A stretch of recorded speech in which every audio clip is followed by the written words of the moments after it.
What's up, and welcome back to Interpreting the Stars, where today we're bringing it back to our Star Trek marathon of films with the 9th Star Trek film. It's Star Trek Insurrection. Once again, starring the crew of the Next Generation and possibly their worst installment. Then again, a lot of people don't like Nemesis either, and it's been a while since I saw that movie, so we'll see if my experience on these last two TNG films have changed at all.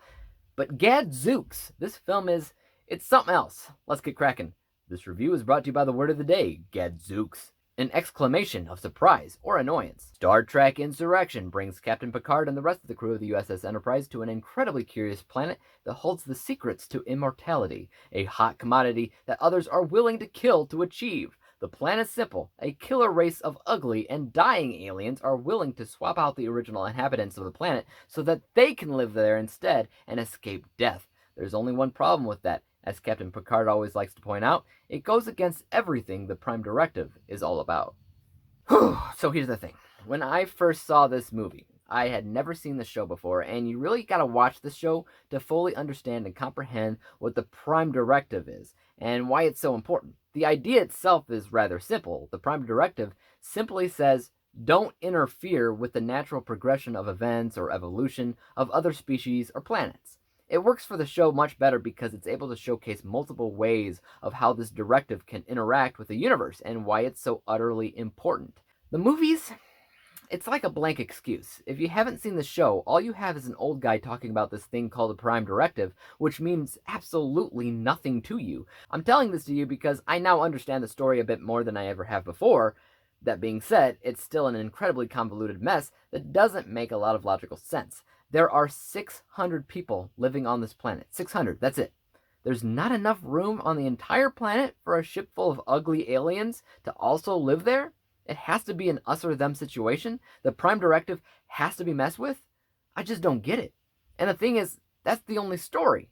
The last film, First Contact, pulled an Inception and had 3 primary storylines happening all at the same exact time, and it flowed together like magic. This one can't even figure out how to tell one story, nor tell it in a way that you feel the direty of the situation. I simply don't care about any of these characters or their situations. A big part of that is because this film tried to be an explosive blockbuster and kind of failed. This was the first film in the series to have entire action set pieces constructed entirely out of CGI, and it looks horrific. It looks bad, which is weird because First Contact made leaps and bounds with how the movie as a whole looked.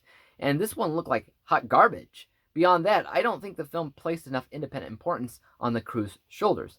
They're there, but I don't feel like they're individually contributing to the plot of the film. The only person who is really making a big difference here is Picard and maybe Data. Picard had the most on-hand action scenes that I think I'd ever seen him do before, which is cool, and Data was hilarious in the movie, which is also great.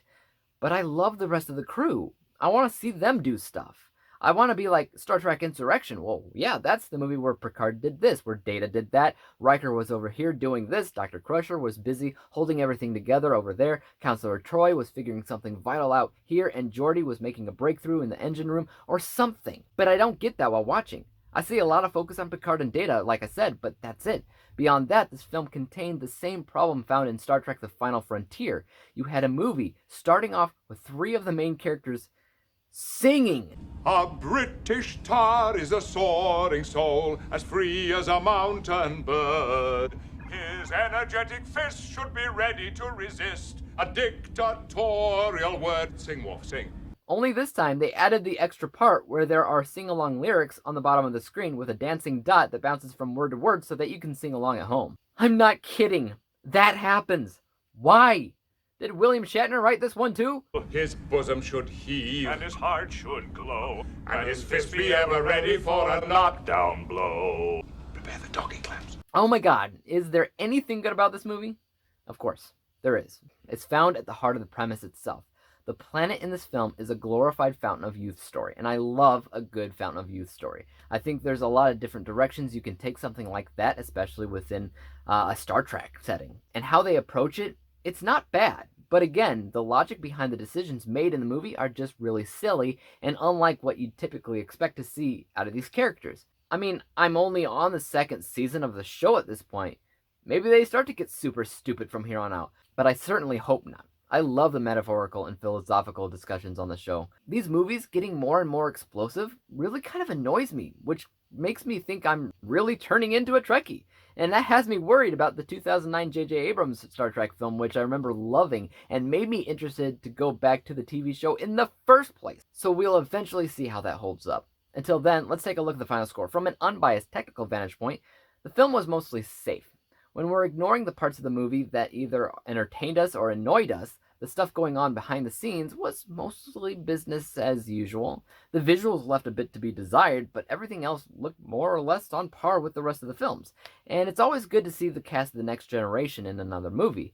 But at the end of the day, it doesn't get very far past a safety zone. And that score is 56%. The bias score is a bit lower because there's unfortunately a lot going on in this movie that annoys the living bejesus out of me. That bias score is 48%, averaging out the two scores together. We come to the final rating of 52%. 52 out of 100 possible stars, granting this Star Trek film with a failing letter grade of F, the only movie in this entire marathon to get that low of a score so far. But we do have a few more films to check out yet. I'm specifically curious on seeing if Nemesis is any better or worse than this. Only time will tell. Guys, let me know your thoughts in the comments down below of what you thought about Star Trek Insurrection. Is this one of the worst Star Trek films ever, or am I just taking too big of a crap on the movie? Let me know. As for YouTube, you guys know what to do. Hit the subscribe button if you enjoyed this review and would like to see some others like it. I come out with new videos each and every single day, or at least I try to. Hit the subscribe button and bell to be notified when I release my review for the next Star Trek film, Nemesis. And until then, peace out. Dave examines movies we just watch for fun. Davey is the expert.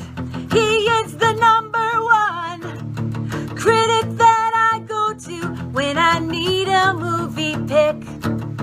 Thanks for joining up with us. We think you're